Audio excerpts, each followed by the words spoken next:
Every NASCAR competitor has a first breakthrough moment when racing against the sports elite in the Premier Cup Series division.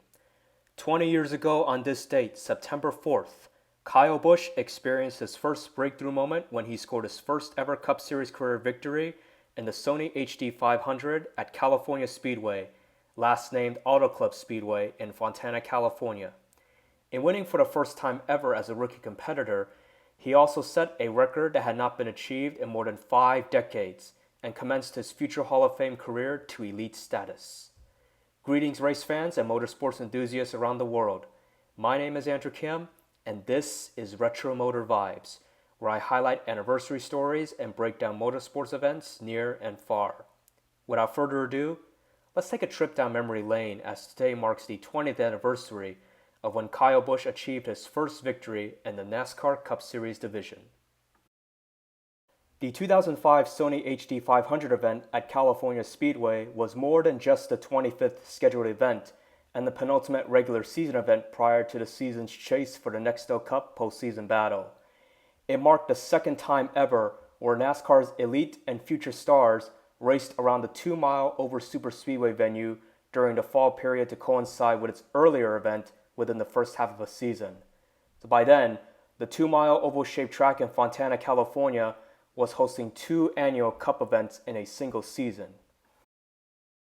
Entering the Sony HD 500 event, Kyle Busch, a Las Vegas, Nevada native who made his first 6 career Cup Series starts the year prior, was 24 races into his first ever full-time campaign, driving the number 5 Kellogg Chevrolet entry for Hendrick Motorsports. Amid being ranked in 22nd place in the driver's standings and not being in the picture to make the chase, he was also still pursuing his first victory in the Cup Series division. By then, Busch had registered 6 victories in what was then the Busch, now Xfinity Series division, all while driving for Hendrick, and 2 in the Craftsman Truck Series division, the latter of which occurred with Billy Ballew Motorsports. Meanwhile, in the Cup division, the highest Busch had finished on the track was 2nd place, once at his home track of Las Vegas Motor Speedway in March, and again at Dover International Speedway in June. With 12 events remaining to the 2005 schedule overall, time was beginning to run out for Busch to put himself on the winning board and to emerge victorious prior to the season's conclusion. Busch commenced the California race weekend by posting the 9th fastest lap time during the first practice session before being the 3rd fastest during the second. Qualifying, though, did not fall favorably for Busch, as he posted his fastest lap at 182.283 miles per hour in 39.499 seconds, which placed him in the 25th starting spot of the 43-car field. When the event commenced under green flag conditions, Busch methodically carved his way to the front. As the track temperatures cooled off into nighttime conditions and the event reached its halfway mark on lap 125 of 250, Busch was up to 6th place. By then, he led his first 12 laps of the event. His first occurrence of leading was on lap 81, where he overtook none other than his older brother and the defending Nextel Cup Series champion, Kurt.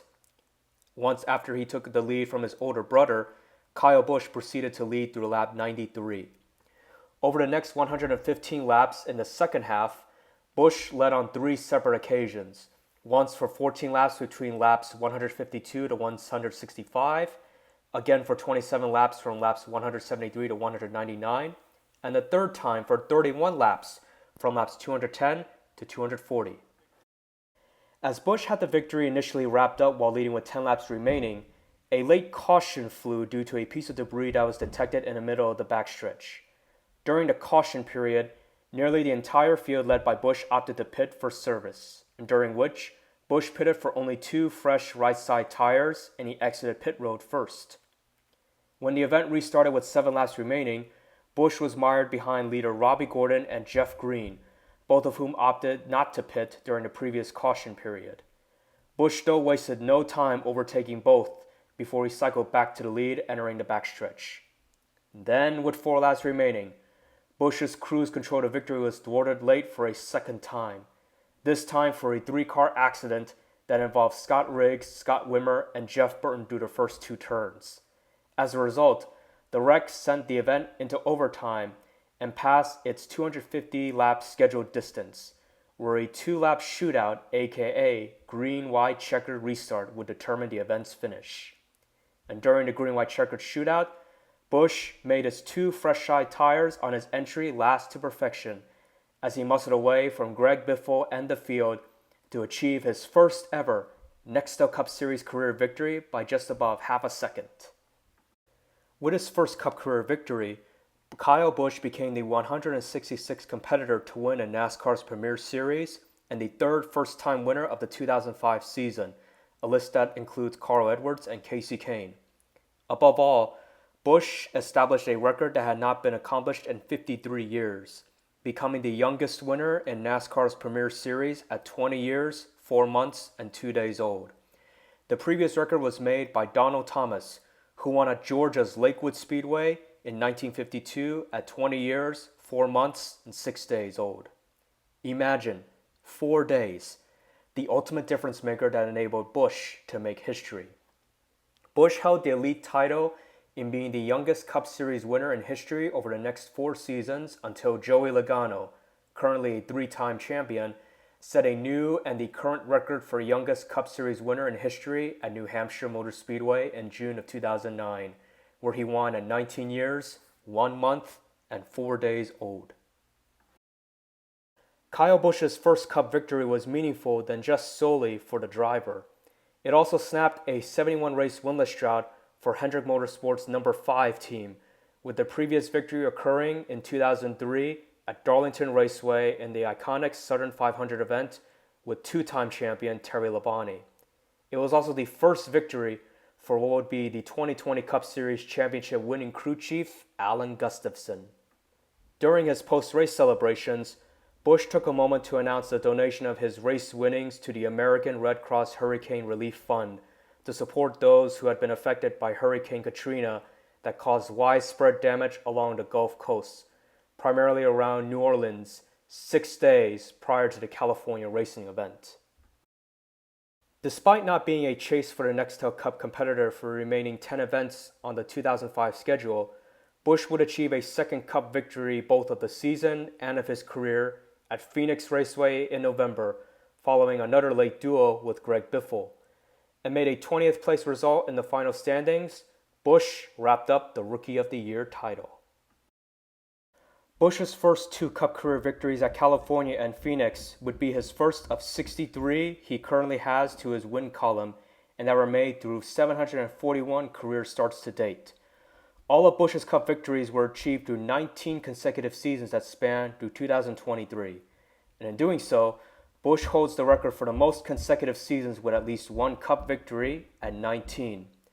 Among Busch's biggest victories as a Cup competitor include the 2008 Southern 500, his home track of Las Vegas Motor Speedway in 2009, back-to-back Brickyard 400s in 2015 and 2016, the 2018 Coca-Cola 600, and the season finale events at Homestead Miami Speedway in 2015 and 2019 that enabled him to win his current 2 Cup Series championships. By winning the 2018 Coke 600 at Charlotte Motor Speedway, Busch became the first competitor to win a points-paying event at every track on a modern-era schedule. That is, until new venues were added to the schedule beginning in 2021. Busch's race-winning history not only spans deep towards his overall Cup Series resume, but it also runs deep, significant, and historic at California Speedway. 8 years after winning his first Cup Series career race, Busch returned to victory lane at California, this time driving for Joe Gibbs Racing in 2013, after he navigated his way through a final lap run-in and collision that involved teammate Denny Hamlin and Joey Logano. Busch doubled down the following year after he executed another race-winning pass on the final lap during an overtime shootout, while also fending off Kyle Larson through the final 2 turns. Then, in 2019, Busch achieved a full-circle moment at California by notching his 200th NASCAR National Touring Series victory, winning across NASCAR's top 3 National Touring Series, Truck, Xfinity, and Cup combined. By then, it marked his 4th Cup victory at California. Busch's 5th and final victory at California occurred in 2023, the year where he transitioned to Richard Childress Racing and when the track held its latest NASCAR sanctioned events before being demolished. Overall, Busch holds the second most Cup victories at California with 5. With his 63 total victories, Busch is the winningest competitor among full-time drivers in the Cup Series division. He is currently ranked in 9th place in the all-time Cup Series wins list and is 13 victories away from tying the late 7-time champion Dale Earnhardt for 8th place. Currently, Busch holds an 84-race winless drought, with his latest victory occurring at Worldwide Technology Raceway in June 2023, and has not made the playoffs over his previous 2 seasons, including this year. With 9 races remaining on the 2025 schedule, and Busch having inked a 1-year contract extension due to the conclusion of the 2026 season, opportunities remain within reach for Kyle Busch to accumulate more Cup Series victories to his future Hall of Fame resume and potentially tie a bevy of Hall of Fame legendary competitors on the all-time wins list. Kyle Busch's 2025 NASCAR Cup Series season and the goal to return to victory lane continues with the upcoming Enjoy Illinois 300 at Worldwide Technology Raceway in Madison, Illinois. The event is scheduled to occur this upcoming Sunday, September 7th, with a starting broadcast time of 3 p.m. Eastern Standard Time on the USA Network, MRN Radio, SiriusXM, and HBO Max. That's all for this episode.